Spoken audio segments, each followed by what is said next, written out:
everybody, thanks for stopping back at the Cranberry Cornstalk YouTube channel, a channel where we share our love for primitive decor, a channel where we show you how we make the things from the Cranberry Cornstalk Company that you can find on the cranberrycornstalk.com or on our Etsy page at Cranberry Cornstalk Co. You can find us both of those places for most of the items that we make here, just kind of snapshots and vlogs of the things we do through the week and the things we make to sell.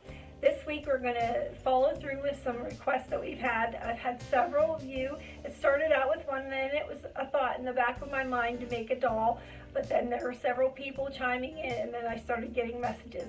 So you requested it. I'll be happy to do that. I love to make dolls. I love ideas, and I love it that we can encourage each other and share our different thoughts and ideas.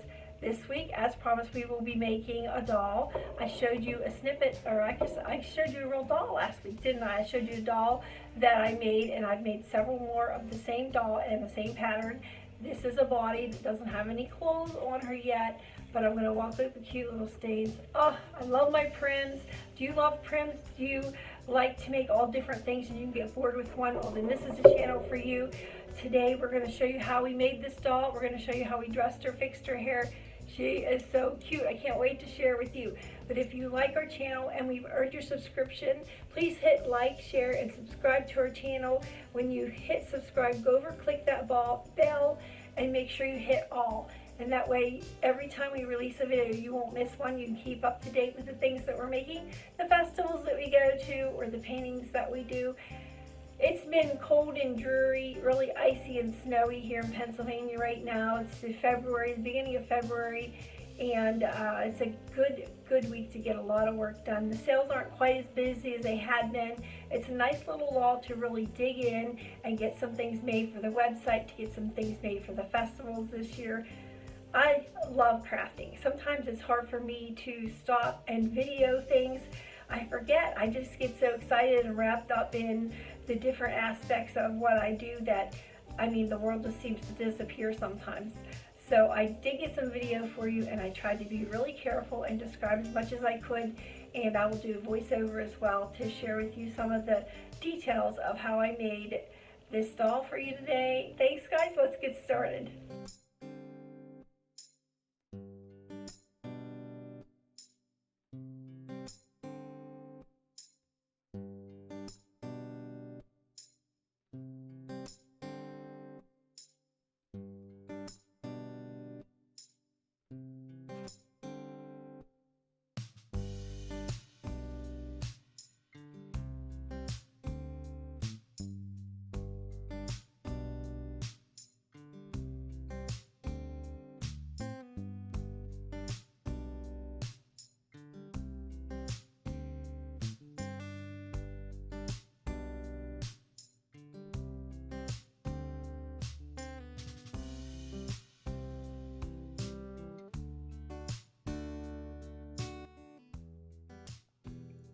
So I start out with a roll of the brown wrapping paper. You can get it anywhere near stationery, pens, shipping supplies, that type of thing, Walmart, just about anywhere.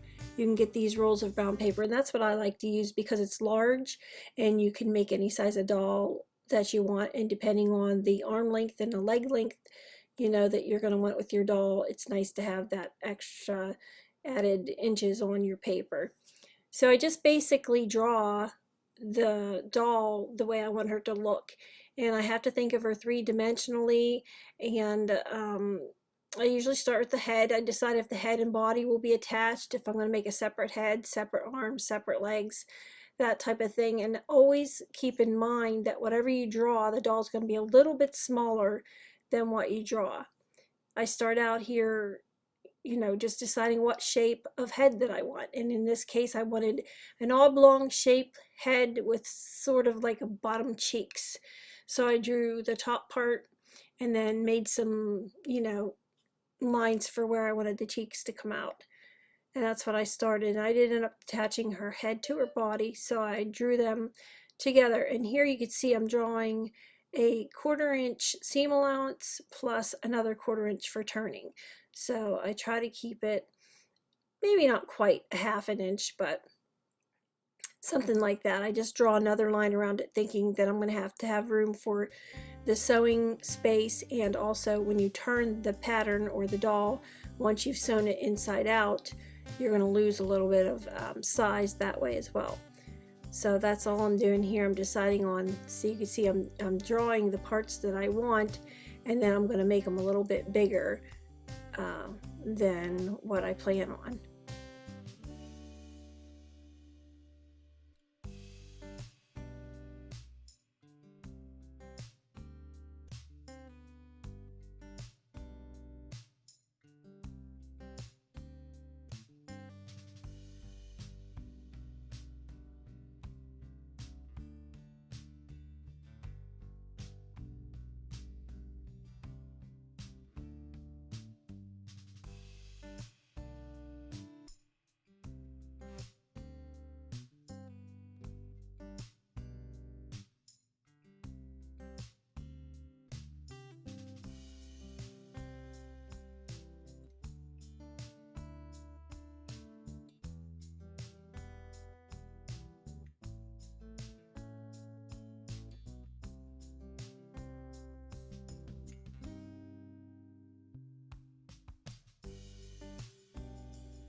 Okay, so keep in mind you'll want, one body shape, one head shape, one leg shape, and one arm shape.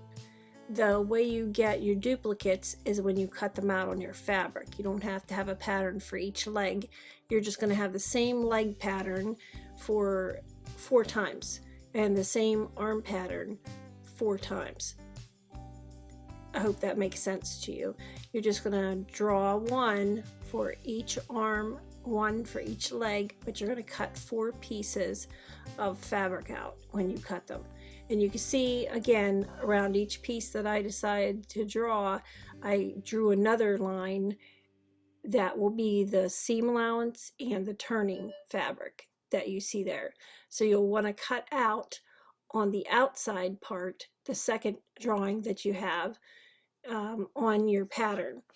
And I do use a ruler for the straighter lines, because when you draw freehand you're not always going to get it straight, and that helps to make it a little bit nicer. I do try to go back over where the lines are straight and just use a ruler to make them a little straighter, and then I just cut each of them out and get them ready for the fabric.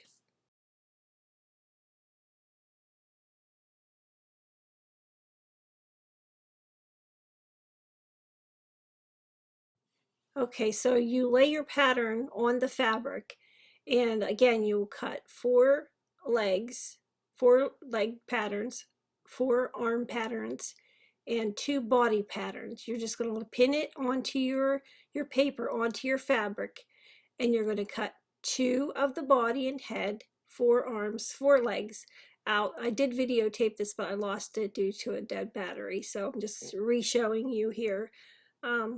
The problem is I went ahead and cut all the dolls out. I made, I think, a half a dozen of them, so I couldn't even redo it to show you again how to cut it. But it's pretty simple. You just put the paper pattern down, pin it to the fabric, and again just cut 2 of the same, and 4 and 4.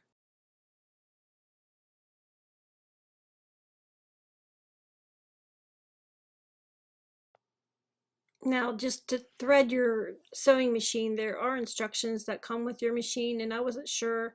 I know my daughter-in-law, she's pretty new to sewing, and so I thought maybe I should go over, at least show you how I thread my machine.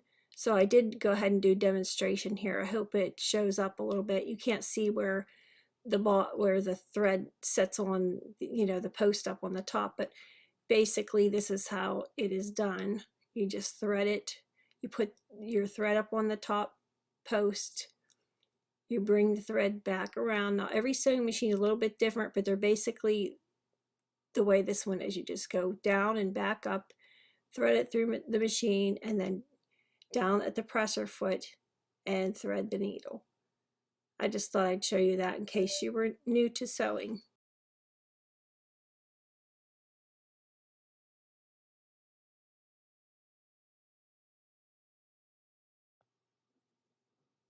So with right sides of the fabric together, which for this muslin, it doesn't matter. It's all the same, and especially it's just crafts, so it's not, you're not going to be wearing it every day. So it's one of those things you can take, a few liberties and just go ahead and sew them together, right sides together. You're going to sew in, I use the width of my presser foot for my seam allowance when I'm doing dolls. It just makes a nice little guide. Just be really careful when you get to the edges. I always try to make a neck. If I have the head connected to the body, just make sure you give it some stitches that are, vertical up and down, so you don't have just a ball connected to shoulders. If you give it a few stitches in there, I usually count 4 of the large stitches or so. It depends on what you want your doll to look like. If you want a longer neck, then you'll want to, make it, draw your pattern bigger.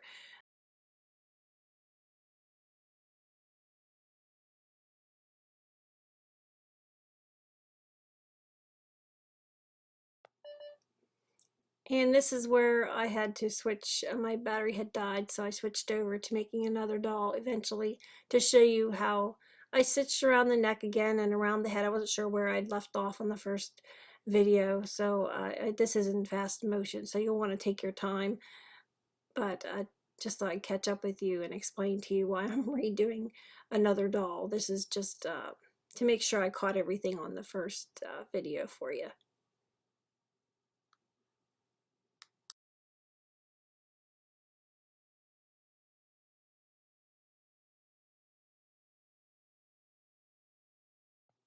Now, whenever you turn it, before you turn it inside out, you'll want to clip the corners of the neck like that I did here. Whenever you have a square like that, you want to clip into as close as you can get to the stitching. And that way, when you turn it, you won't have as many puckers. I mean, I've never not had puckers, but if the circle is going out, you'll want to trim close to the seam. And if it's going in, you'll want to make those little clips into the fabric so that when you turn it around, it makes a nice sharp edge. So I'm just showing you again here what I did with the arms and the legs. Right sides together and width of the presser foot, and just stitch them up 2 pieces at a time.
Now, I don't know where these have been all my life, but these are like my favorite thing in my whole shop. These are called quick turns, and there's 3 different sizes you can use. They're wonderful for turning arms and legs. I struggled. That was the biggest reason I didn't want to make a doll. It just made me hesitate because of trying to get the little primitive arms and legs. You know, you want them to be pretty skinny versus the body. You don't want it, you know, with primitive, we try to make it, I guess, comical, but the arms and legs are usually smaller, and in order to do that, you have to turn them inside out. And oh my goodness, ever since I found these quick turn tools, it's just a plastic tube with a wooden stick. If you can't find one around, I'm sure you can make your own. I found these at Joann Fabrics, and it has made my life so much easier. I spend practically zero time. You can see here turning the fabric for the arms and legs inside out. No more fighting and twisting and turning, trying to get and putting holes in my fabric, trying to get them turned around. It just works so slick. You can see there, you just put the tube inside the arm or leg that you're working on and push the stick, use the stick to push it through, and the plastic is real slippery. So the fabric, just see, you just slide the tube inside there, use the wooden rod, and you just turn it inside out. Oh, what a lifesaver. Make sure you find them or make one of your own. It just makes it such an easier job to do when you're working to turn the arms and legs.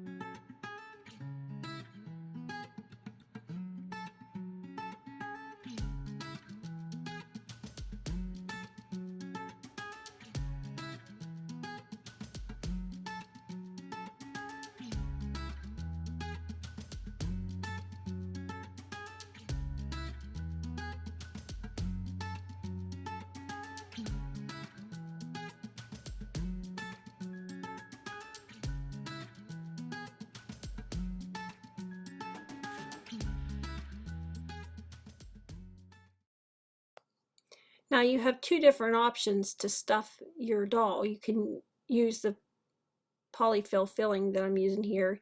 You can use, if you're making it for yourself, old pillows. I've torn apart many old pillows for my own dolls at home when money was tight.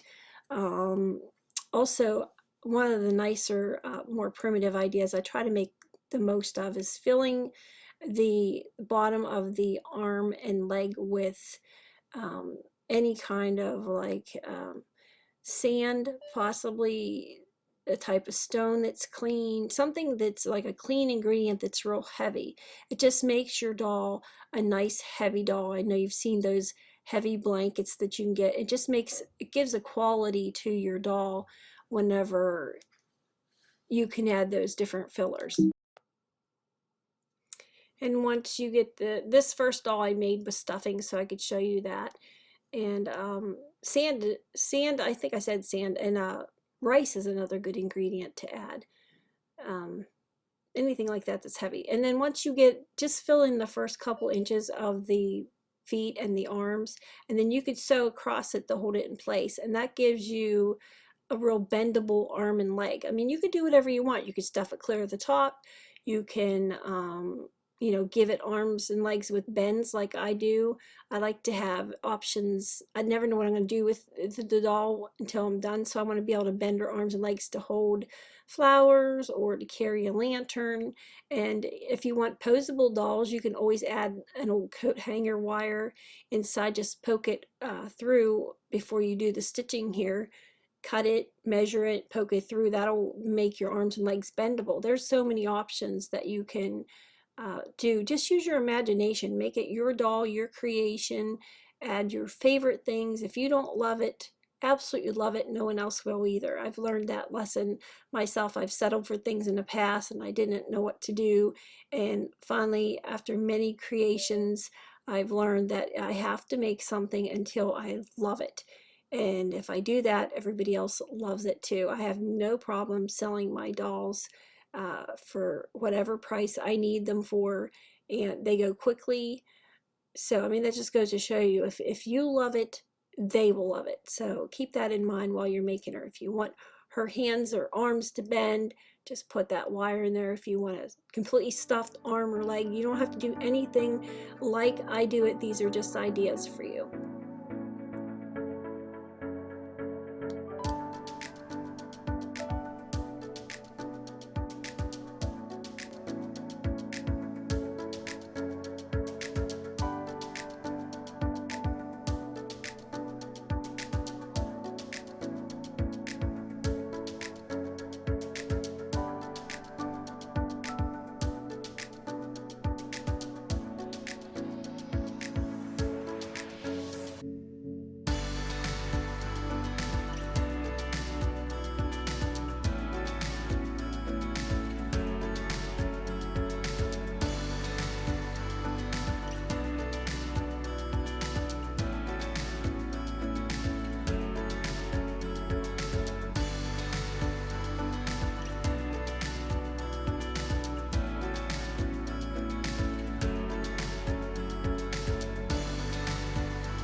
Okay, so another way to weight your doll, what I do is I take old pantyhose. These are new ones because I do sell them, but I get them at the dollar store or somewhere where there's a clearance. You know, you don't want to put a lot of money into it, but you do want some good quality hose that are going to hold the weight that you're going to put in. Now in this case I put, the Dollar Tree had sand. It doesn't matter what color because it's going to go inside the doll.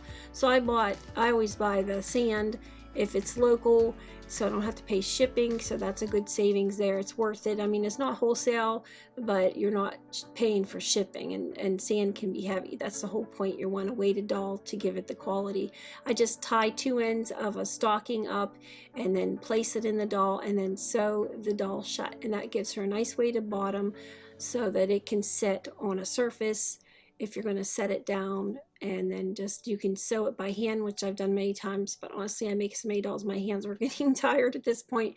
I don't know if I sewed this one. We'll find out, or if I did it. Yeah, we sewed the first one I think by hand, the rest we did on the machine. If you push the weighted sack up in the doll a little bit, you can get it through the machine. It's not easy. You kind of have to, you know, manhandle it through the presser foot and stuff. But if you can press it and the stuffing up into your doll body, then you can fit that body under your presser foot to run across it, so you don't have to do it by hand.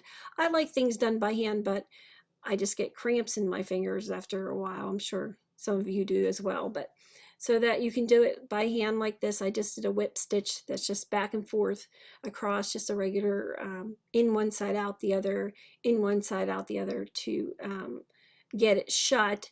Now you want to try to do it nice. I mean, you know, try to keep the stitches the same distance apart. That just makes it look a little bit nicer. But you can see I'm struggling. The thread keeps going down over the end, and it does make your hands tired. You're holding the two pieces together against that weighted bottom, and it just makes your hands a little bit tired. So you can try it on the machine if you'd like.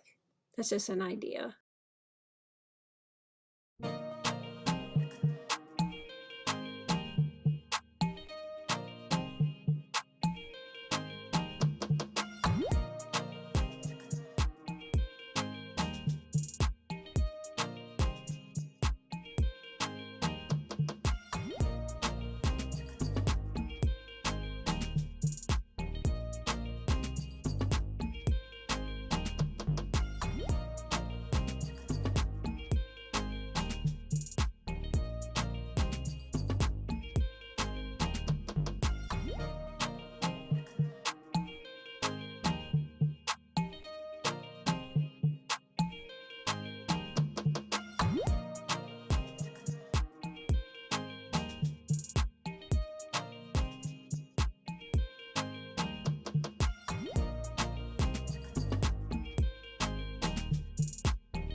Okay, once you get that done, on to face sculpting. Now, face sculpting is just, I shared in some of my other doll videos, you just want to start the needle and you're trying to get a pucker out of your fabric. You want to catch some stuffing behind your needle.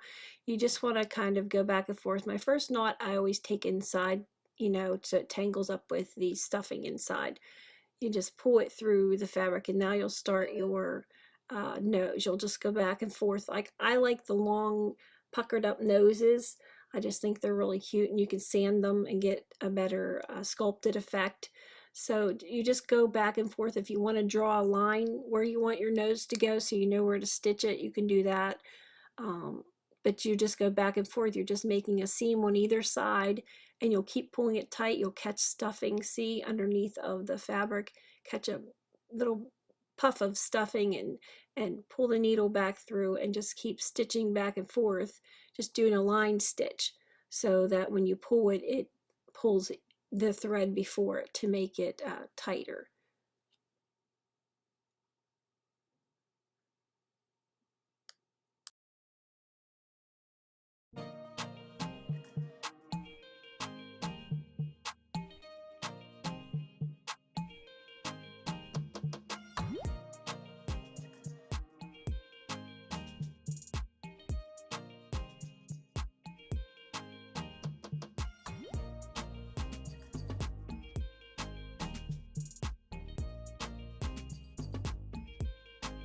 Okay, so now on to the doll body. You have to decide what you want it to look like. Do you want it to be stained?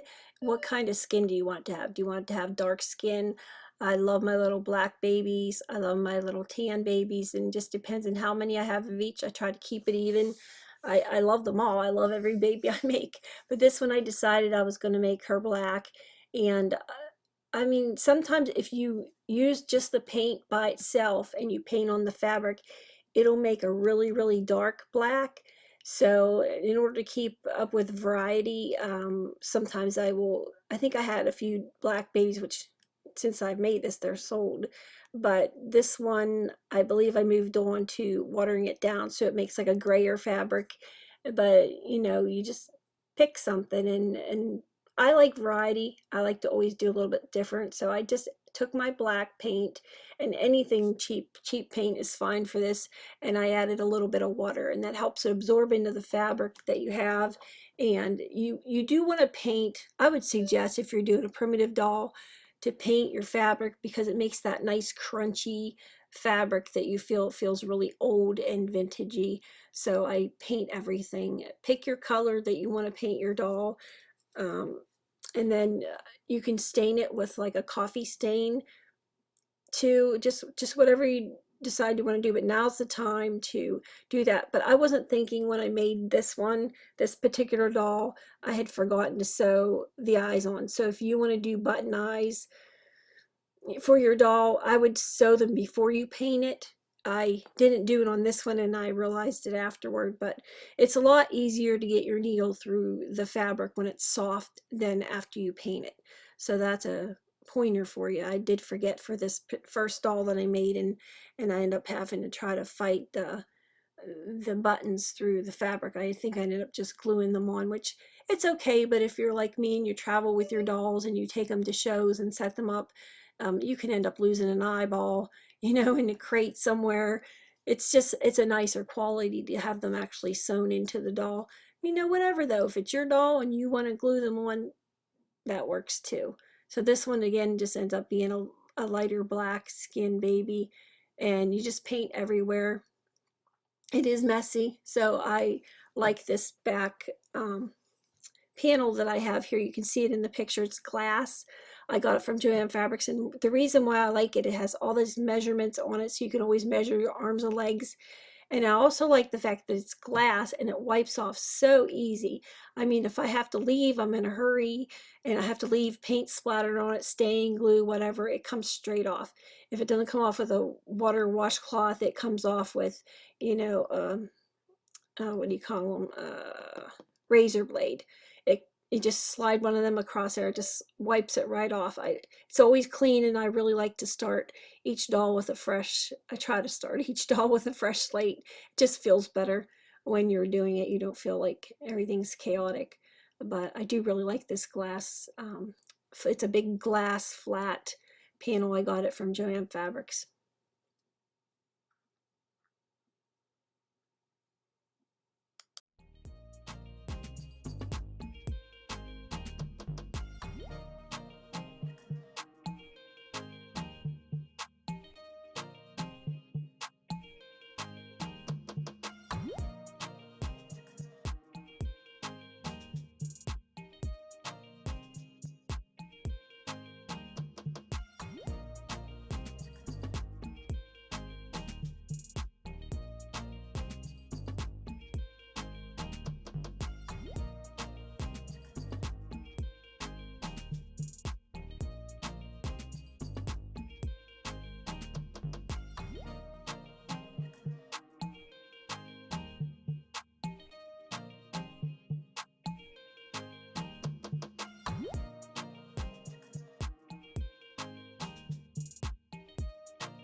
once your doll is all painted, then I keep a pizza pan that's just for crafts, and I put them on there to dry. There's holes through it, so that makes it nice. And you can even place it in the oven for 200 degrees for 15 minutes or so, and that'll dry it faster if you want it to be done, if you don't have a lot of time.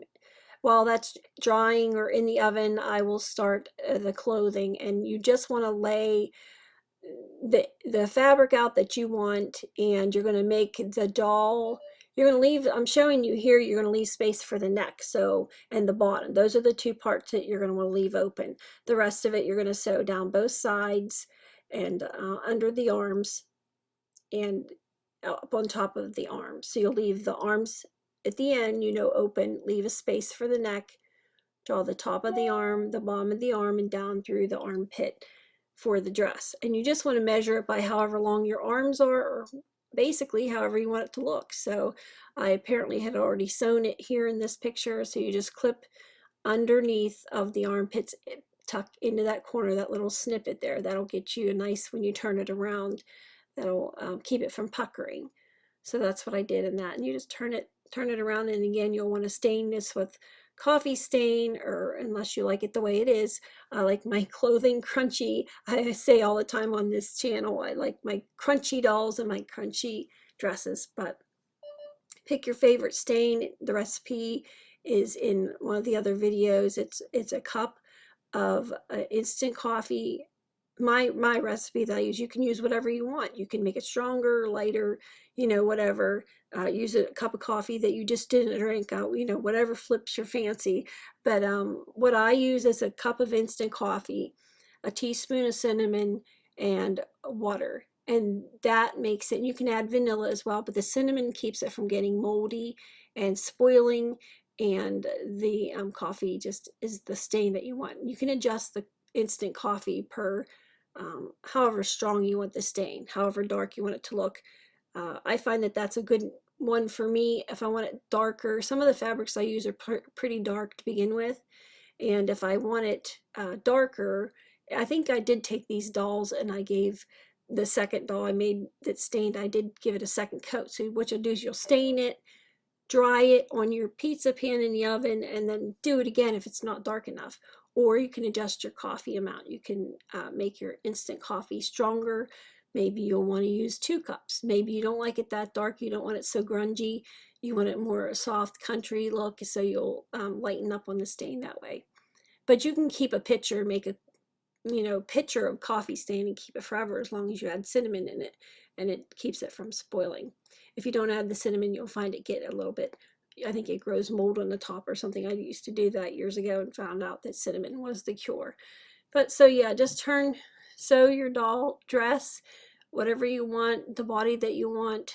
Just cut that fabric out the same as I did before for the doll body. Just do it for the dress, and sew it together, turn it right side out. Make sure your doll fits it, of course. And you can see the doll, see the little dots on the doll? That's where that pizza pan was. I love that look. I just think that's so cool. But so she's ready. She's dry and she's ready to get dressed.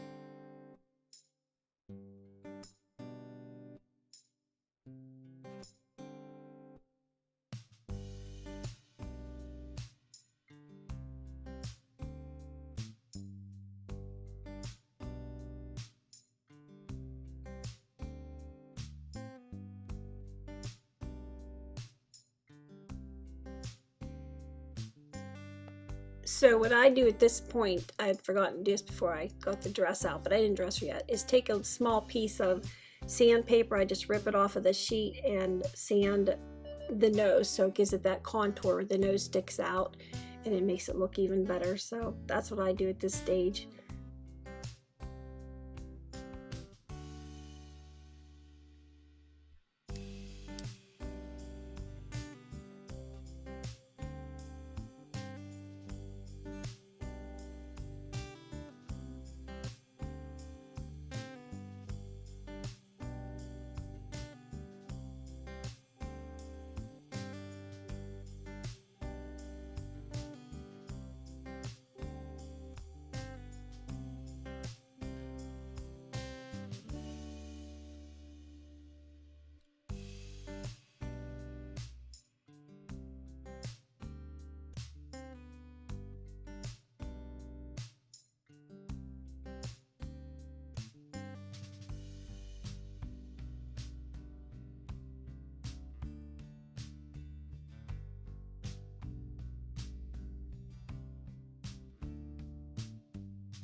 So for this batch of dolls, I just wanted crazy hair. I just had so much fun making these twiggy hair. I just found some twigs, and I took a little piece of wire and I wired them together so that, I didn't have to try to attach each one. And I did end up gluing them on before I stitched them so that I could have a double security, but just put these crazy little twigs all over the back of her head. And like I show you here, I did hot glue them on first before I stitched them, just to give it that extra little security, because when you take them around and haul them around and pack them up and unpack them, it's hard on them. And if I were you, I'd find some sticks that maybe are a little more pliable. If the sticks are too dead, they're gonna break so easy, and then you'll have a bald doll. But she's so cute. I love her little twiggy hair. It just makes me giggle every time I look at her. I'm trying to put her on a stand so I can show you. There's her stained dress, came out so cute, and then her hair. It just cracks me up. I just love her.